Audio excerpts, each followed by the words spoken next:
Euzu billahi mineşşeytanirracim. Bismillahirrahmanirrahim və bihi nəstəin. Salamlayıram sizi dəyərli tamaşaçılar. İnşallah ki Allah Taala ibadətlərinizi qəbul eləsin.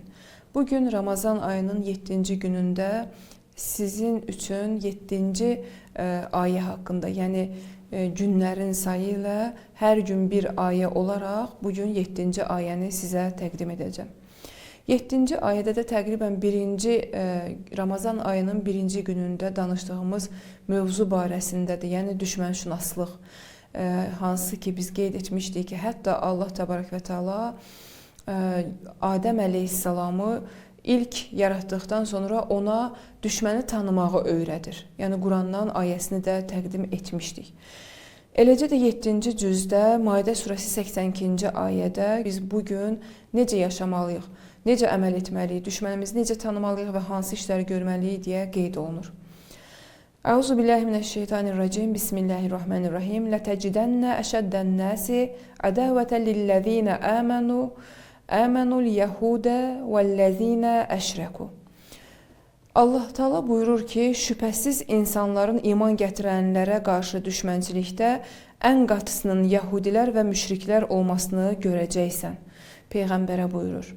Yəni şübhəsiz ki, sən görəcəksən ki, yəni insanlara qarşı ən qatı düşmən, yəni iman gətirənlərə qarşı ən qatı düşmən məhz müşriklər, yəni Allaha şərik qoşanlar, kafirləri nəzərdə tutur və yəhudilərdir. Əgər biz Qurana müraciət etsək, müxtəlif ayələrdə, yəni bu barədə müşriklər və yəhudilər barəsində rast gələ bilərik. Və eləcə də tarixdə, yəni Peyğəmbərin zühur etdiyi, yəni İslamla zühur etdiyi bir dönəmlərdə biz görəcəyik ki, onunla mübarizə aparan şəxslər məhz onlar idi. Və Musa əleyhissalam barəsində Qurana müraciət etdiyimiz zaman və hədislərə müraciət etdiyimiz zaman görəcəyik ki, Musa əleyhissalam Yəhudi qövmündən bizar idi. Nəyə görə? Məhz buzova pərəstiş etdiklərinə görə. Lakin Peyğəmbərin tarixinə, yəni İslam tarixinə baxdığımız zaman görəcəyik ki, Hz. Muhammed sallallahu aleyhi və səlləm məhz əhd pozmaqlarından bizar idi. Yəni onlar həmişə əhd bağlayırdılar, istər müşriklər olsun, istər yəhudilər olsun, əhd bağlayırdılar və daha sonra əhdlərini pozurdular. Bugün də biz görürük ki, hətta tarixi mütaliə etdiyimiz zamanda müşahidə edə bilərik ki, 70-dən çox peyğəmbəri öz dövrlərində olan peyğəmbərlərə müxtəlif əziyyətlər edirdilər və peyğəmbərləri incidirdilər. Eləcə də bizim peyğəmbərimizi. Və məhz bu gün də biz görürük ki, dünyada bu qövm hökmranlıq etmək iddiasındadır və başqa insanları, başqa təbəqədən olan insanları, başqa dindən olan insanları özündən daha aşağı bilir. Və bu ayədə məhz Allah Təbarək və Təala bizə çatdırır ki, biz iman gətirən şəxslərə nisbətdə kimlərin qatı düşmənçilik etdiyini məhz görək və bilək. Əgər düşməni tanıdıqsa, bildiksə, onda biz nə etməliyik, hansı işləri görməliyik onların müqabilində ki, zərər görməyək. Baxın, ötən dəfələrdə də qeyd etmişdim, yəni Ramazan ayının 1-ci günündə olan ayəmiz də bu bəhslə bağlı idi. Lakin bir fərqlə ki, orada düşməni razı salmaq məsələsindən gedirdi. Yəni sən başqa dinlərdən olan kəslər ki, İslamla mübarizə aparırlar, onları hər nə qədər razı salmağa çalışsan da bacarmayacaqsan, ta ki öz dinini onlara fəda edəsən və onlara tərəf gedəsən. Burada isə məsələ bundan ibarətdir ki, qatı düşmənçilik barəsində, iman gətirən şəxslərə qarşı qatı düşmənçilik barəsində qeyd olunur ki, hansı dəstələr daha çox düşmənçilik edirlər. Birincisi qeyd olunur ki, yəhudilər, ikincisi müşriklər. Bugün də biz baxırıq ki, bəli, bizim övladlarımız üçün, bizim müsəlman ailələri üçün bütün proqramı sosial şəbəkələr vasitəsilə və yaxud kinofilmlər vasitəsilə və müxtəlif vasitələrlə onlar zərər yetirməyə və ələ almağa çalışırlar. Yəni etiqadı, inancı, fikirləri, mədəniyyəti dəyişməyə və ələ almağa çalışırlar. Bəs yaxşı, biz nə edək bunun müqabilində? İlk növbədə əgər biz düşmənşünaslığı bildiksə, yəni müqabilimizdəki şəxsləri tanıdıqsa, söhbət yəni adi inanclı Yəhudiyyətdən və yaxud da İslamla işi olmayan kəslərdən getmir. Söhbət o kəslərdən gedir ki, məhz proqramlı surətdə gecə-gündüz protokollar hazırlayırlar, gecə-gündüz İslamı aradan aparmaq üçün çalışırlar. Bəs biz onların müqabilində nə edək, necə əməl edək? Düşmənin planları barəsində gərək öncə agah olaq. Yəni bilək ki, onlar müqabilimizdəki şəxsi tanıdıqdan sonra bilək ki, onlar bizə nisbətdə hansı planları qururlar, hardan yaxınlaşırlar.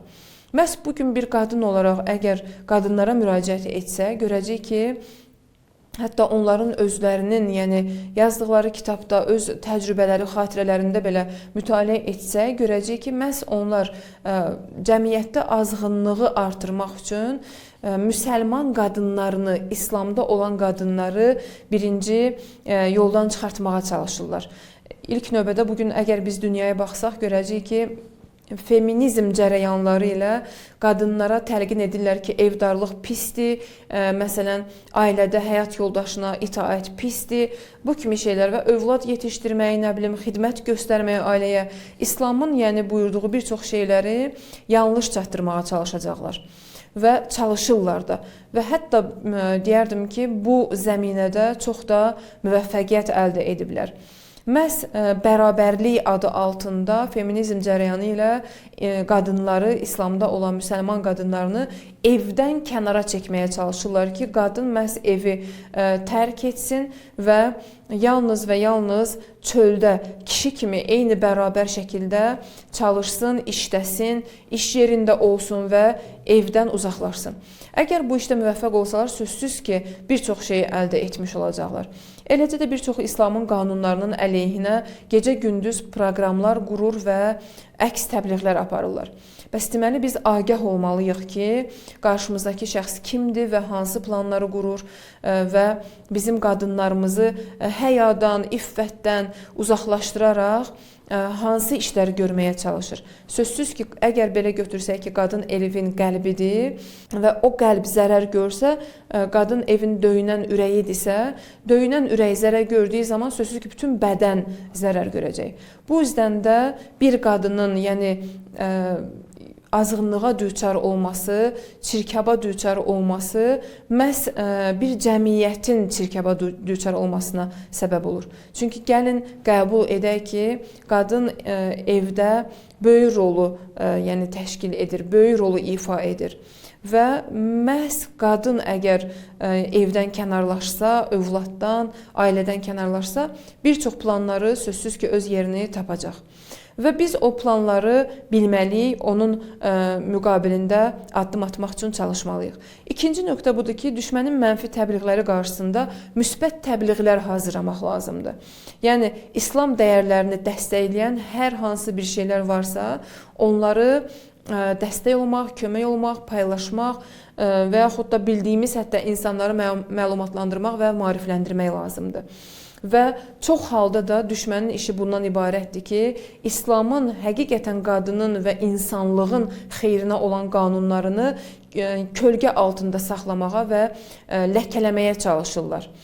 Və biz bunları bilsək, bildikdən sonra görəcəyimiz işlərdən biri budur ki, düşmənin mənfi təbliğləri qarşısında müsbət təbliğləri təqdim edək. Və üçüncü nöqtə bundan ibarətdir ki, düşmənin malları məsələsi. Baxın, bir çox xəstəliklər indi baş qaldırır. Baxırıq ki, əgər dünən məsələn bir neçə il bundan əvvəl xərçəng xəstəliyi az idisə, bugün günü-gündən artmaqdadır və bugün məsələn görürük ki, düşmən az olmasına baxmayaraq qüdrət tapır. Bunlar nəyin sayəsindədir? Bunlar müsəlmanların dəstəyi sayəsindədir. Yəni, hətta onlar bizim üçün istehsal etdiyi qidalarda, dərmanlarda belə bir çox şeyləri bizə təqdim edirlər ki, biz özümüz də naagah olduğumuz üçün, yəni bilmədiyimiz üçün onlardan istifadə edirik. Hətta bəzən müsəlmanlara deyirsən ki, filan markadan istifadə etmə. Bu düşmənin ordusuna gedir və müsəlmanların qırılmasına, öldürülməsinə gedir. Tez deyirlər ki, bir nəfərlə nə olacaq? Əlbəttə ki, bir nəfərlə çox şey olacaq. Və düşmənin mallarını əgər müsəlmanlar boykot etsələr, həm öz sağlamlıqlarının qayğısına qalacaqlar, həm də düşmənin işinin qüvvət tapmasına sözsüz ki, mane olacaqlar. Bəs deməli, düşmən mallarını, markalarını iki cəhətdən nəzərə alaq. Hətta deyərdim ki, üç cəhətdən. Biri budur ki, sağlamlığımıza zərərli ola bilər. İkincisi budur ki, məhz yəni onun tərkibində özümüz bilmədən hansısa haram bir məhsullar ola bilər, maddələr ola bilər ki, bizim mənəviyyatımıza da mənfi təsir göstərsin. Üçüncü cəhətdən diqqət etməliyik ki, bir müsəlman olaraq bizim vəzifəmizdir ki, düşmənin ordusuna dəstək olmayaq və əks təbliğlər aparaq və müsəlmanların qorunub saxlanmasına dəstək olub kömək olaq. Mən düşünürəm ki, Ramazan ayı bunun üçün ən münasib aydır. Bugünlük söhbətimi tamamlayıram. Sizi Allaha əmanət edirəm. Gələn dəfə görüşmək ümidi ilə sağ olun, salamat qalın.